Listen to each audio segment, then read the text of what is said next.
Comment bien réussir son BTS? Bonjour, ici Cédric et bienvenue dans cette nouvelle vidéo de Cédric Biennet. Aujourd'hui, je vais t'expliquer comment bien réussir ton BTS.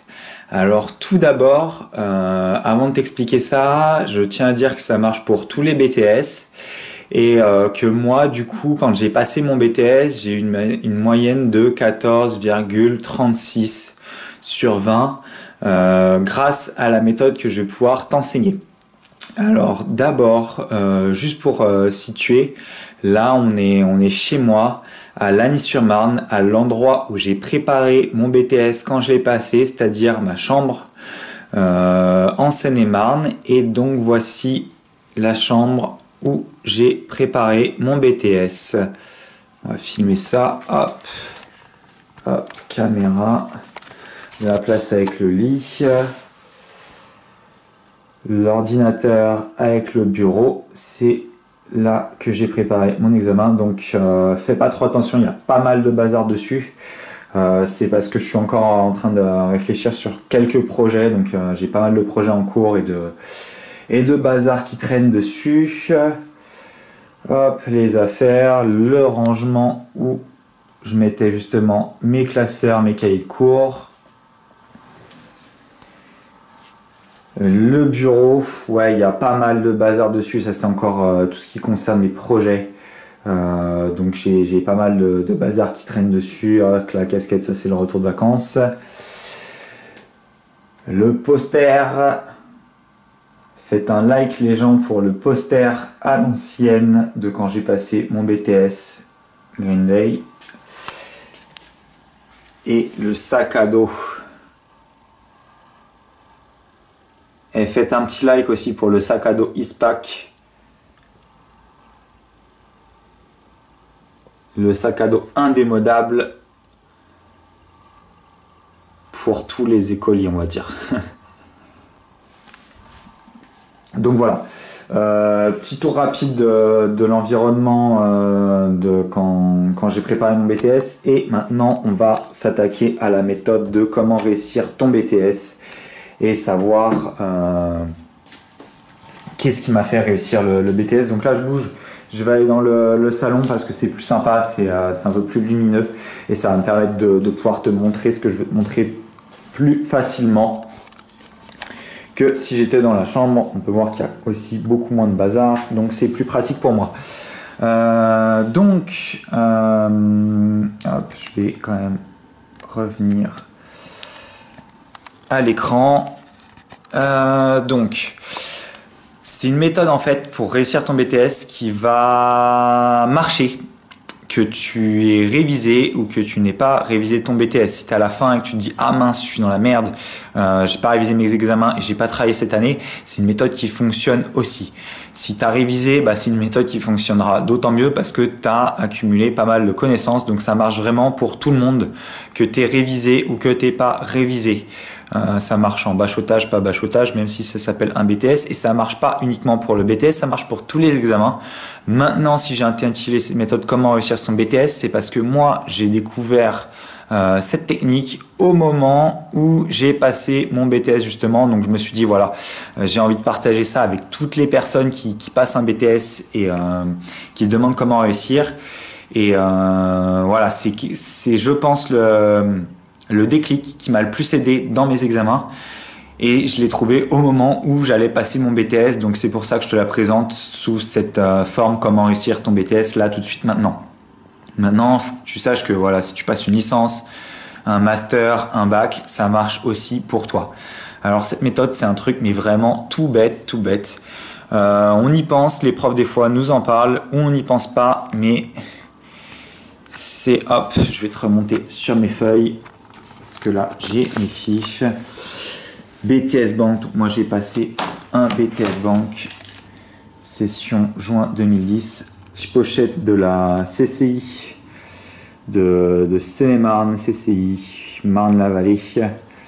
À l'ancienne, bien à l'ancienne d'ailleurs cette pochette. On voit session juin 2010. En ce moment, au moment où moi j'enregistre cette vidéo, nous sommes en 2018. Au moment où je vais la publier, on va être en 2019 parce que je vais la publier juste avant les examens du BTS. Comme ça va pouvoir aider pas mal de personnes qui préparent leur BTS à ce moment-là. Le but, c'est de pouvoir t'aider au moment où tu passes ton examen, parce que c'est pas quelque chose que tu vas pouvoir utiliser longtemps à l'avance. Il suffit juste que tu le saches au moment où tu passes ton examen. Et ça fonctionne très très bien. Donc si j'ai mis tout ce temps à publier, c'est sûrement parce que, enfin voilà, on voit bien session 2010. Donc c'est un peu à l'ancienne, il y a pas mal d'années d'écart entre 2010 et 2018, il y a eu 8 ans. Si j'ai pas enregistré cette méthode-là avant, si j'ai pas partagé cette vidéo-là, c'est peut-être tout simplement parce que je pensais que j'avais pas des choses intéressantes à dire ou à partager ou à t'apprendre. Et c'est sûrement la plus grosse des erreurs. Donc maintenant que j'ai rectifié, on a tous quelque chose à partager ou à apprendre. Si on sent pas encore le courage de le faire, bah c'est pas grave, on commence pas tout de suite, on le fera plus tard, un peu comme moi.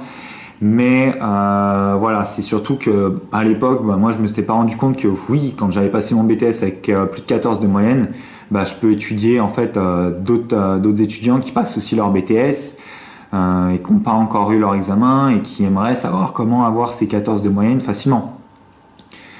Donc, pour revenir à la méthode, on va prendre donc là l'épreuve d'anglais, l'épreuve. Alors, je suis un peu embrouillé dans les feuilles.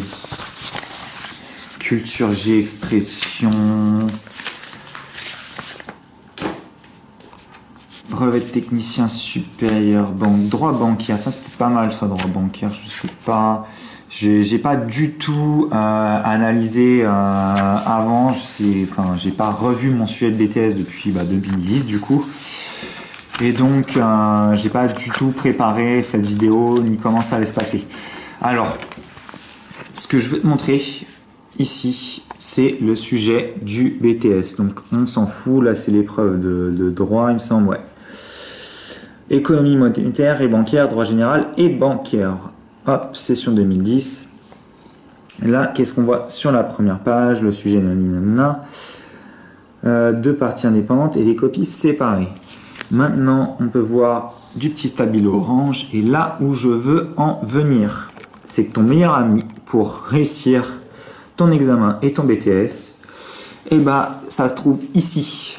C'est les stabilos que voici. Alors, ok, tu vas trouver ça super basique et pas très développé.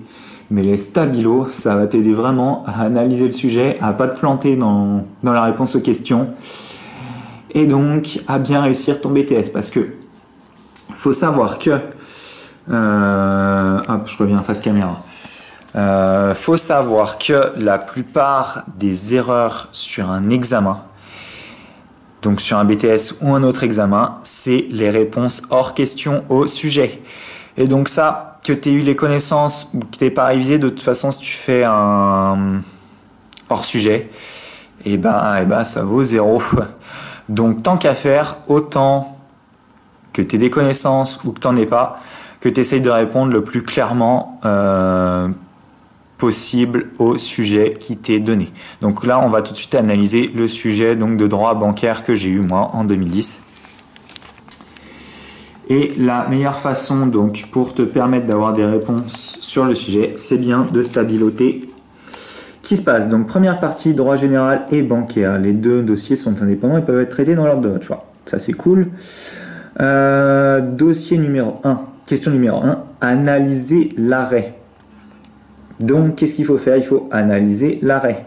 Alors après, quand tu fais du droit, c'est pas compliqué. Il y a une méthode pour faire une analyse d'arrêt. Et donc ça, tu sais faire. Hein, c'est une méthode que tu appliques. 2. Préciser l'étendue du devoir de mise en garde. Donc, faut expliquer, faut préciser l'étendue du devoir de mise en garde. Donc, c'est bien le devoir de mise en garde là qui nous importe du conseiller bancaire à l'égard de l'emprunteur. Faut expliquer le devoir de mise en garde qu'a le conseiller à l'égard de l'emprunteur. Donc, on souligne les mots clés pour répondre à la question du sujet. Définissez, question, l'arrêt mentionne le cautionnement solidaire de monsieur un tel. définissez le contrat de cautionnement. Il faut bien définir le contrat de cautionnement. Ça sert à rien de répondre à côté de la plaque à la question. Là, j'ai souligné conditions de forme d'invalidité pour un cautionnement solidaire. Donc, il y a cautionnement solidaire, il y a le cautionnement simple et il y a le cautionnement solidaire en droit. Donc, c'est bien important de préciser quel est le cautionnement qui est élaboré, qui est abordé ici. Donc là, on parle bien d'un cautionnement solidaire. Après, voilà, c'est important pour vous, c'est-à-dire d'avoir plusieurs couleurs pour pouvoir tout simplement isoler les parties importantes des questions de votre sujet et après pouvoir y répondre. Vous pouvez aussi faire un petit brouillon déjà sur votre feuille pour vous aider et puis après répondre à votre question. Là, on a un cas numéro 2. Alors, juste pour revenir un petit peu sur le sujet. Là, j'ai pas en mémoire ce que c'est que le devoir de mise en garde. On se doute bien que c'est pas crier sur tous les toits ce qui se passe sur la vie des gens à l'égard de l'emprunteur.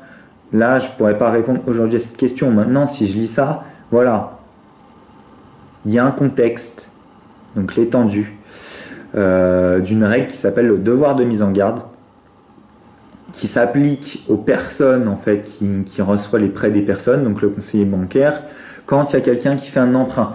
Ça, c'est ce que j'ai souligné. Voilà comment on va pouvoir répondre à la question.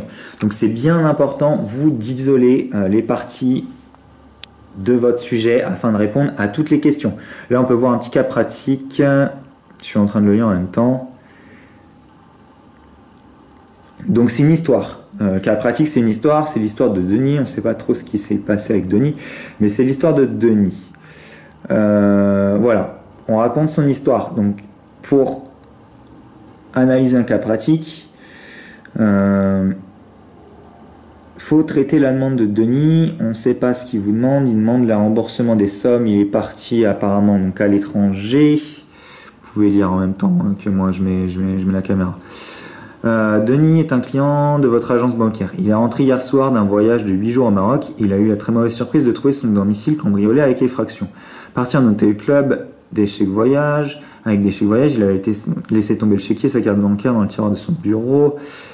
La carte de paiement a été dérobée. Il a fait opposition. Il a déposé plainte. Il souhaite s'informer des conditions et de l'utilisation préalable de sa carte. Voilà, je relis même pas le texte, je relis ce que j'ai souligné.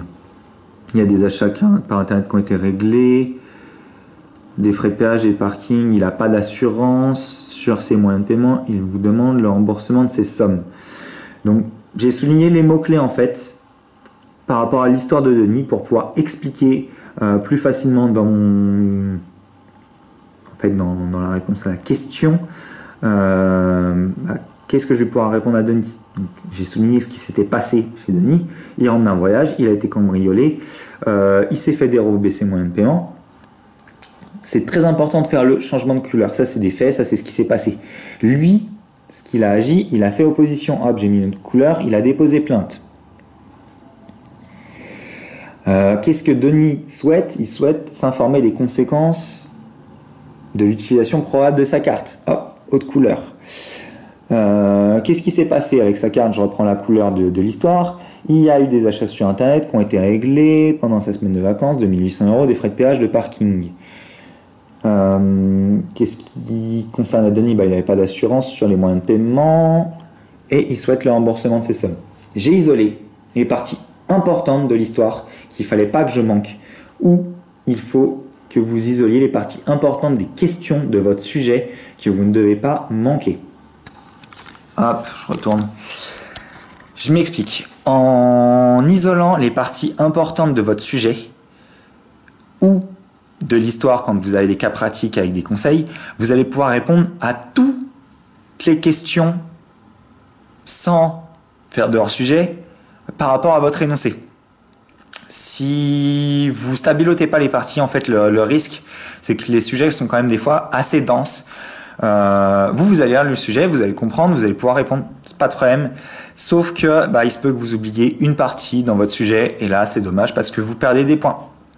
Donc c'est pour ça que la méthode infaillible, c'est donc d'avoir ces stabilos. Vous allez gagner vachement de temps parce que c'est pas le tout, mais un examen c'est aussi chronométré. On oublie de le dire, un examen c'est chronométré. Et donc, je l'avais fait pour l'anglais. Je sais pas si j'ai le texte. Hein. Ouais, j'avais pas. Si j'avais pas souligné grand chose par exemple en anglais, mais j'avais bien précisé déjà ce qu'on me demande, d'où le document est tiré, la date et ce genre de choses là. Votre temps il est chronométré lors d'un examen. Donc si ton temps est chronométré et que t'as pas souligné et isolé les parties, tu risques de lire le sujet et l'intégralité du sujet plein de fois. Et il se trouve que en lisant le sujet plein de fois, tu perds du temps et donc tu as des chances aussi de finir, on va dire, en dehors du temps imparti, donc de ne pas finir ton sujet. Donc c'est pourtant pour ça qu'il est super important d'isoler les faits. Hop, petit zoom, j'isole les faits, qu'est-ce qui se passe, qu'est-ce qui est important pour moi, et comme ça me permet de répondre déjà. Pas la plaque aux questions, de survoler le sujet, de ne pas avoir à tout relire comme je l'ai lu la première fois. Donc la première lecture, c'est une lecture vraiment linéaire où je lis tout et après je relis juste en fait ce que j'ai surligné, ce qui va être important pour moi à répondre aux questions. Donc je stabilote et les questions et le sujet et comme ça ça me permet de gagner du temps et de finir mon examen dans les temps. Donc juste pour finir, hop, ça c'est les parties de mon BTS. J'espère que toi aussi ça va super bien se passer pour toi. La clé c'est les stabilos. Tu stabilotes les mots-clés, ce qui est important, les questions, les parties importantes des questions et franchement tu prends pas trop de risques, tu devrais avoir ton examen avec une bonne moyenne. Hop, juste pour te montrer que c'est pas du bluff. BTS, brevet de technicien supérieur, relevé de notes. Ça c'est mon relevé de notes. Le lycée, tac tac tac. Donc on va voir plusieurs choses. Culture générale, expression 1450, LV1. 12, écrit 9 et oral 15.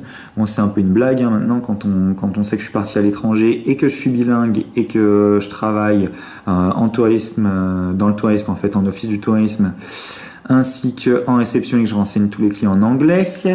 Comme quoi, on peut apprendre l'anglais même après le bac ou le BTS, c'est pas un souci. Et j'ai appris l'anglais en 5 mois pour ceux que ça intéresse, quand j'ai fait un échange étranger en Erasmus. Et donc, j'ai même créé un site pour aider les étudiants Erasmus. Économie, droit bancaire, là, vous avez les notes. J'arrive plus à lire le truc. Économie droit 14, économie générale de l'entreprise 17, économie monétaire et bancaire 12, gestion clientèle et communication professionnelle, ça c'est une blague, 10,50. Gestion relation client 8. Pourquoi c'est une blague? Parce que ça restait ma matière préférée, donc je sais pas ce que j'ai merdé. Études de gestion clientèle 13, technique bancaire 15,50, conduite et activité professionnelle 18. Et du coup, la moyenne générale du BTS, elle est obtenue avec 14,36. Et si j'ai obtenu 14,36, c'est aussi parce que j'ai bien préparé mon dossier, conduite et activité professionnelle, mais pas que j'ai trouvé cette méthode de stabilo. 14,36, mention du jury. Et c'est bien Créteil, Paris, Versailles, machin, mon BTS. Et si, je pense, très sincèrement, si j'ai eu ces 14,36, je pense que c'est beaucoup dû au fait que j'ai stabiloté, que j'ai bien répondu aux questions dans le sujet et pas à côté de la plaque. Donc le mieux, c'est tu t'achètes des stabilos, toutes les couleurs, et tu prépares ton examen de cette façon, tu stabilotes. Et l'intitulé des questions, donc pour pas foirer une partie dans les questions, et tout ce qui va être sujet, étude de cas, texte, les parties importantes du texte pour pouvoir bien répondre aux questions par rapport au texte que tu auras dans ton examen. Je te souhaite un bon courage pour ton BTS.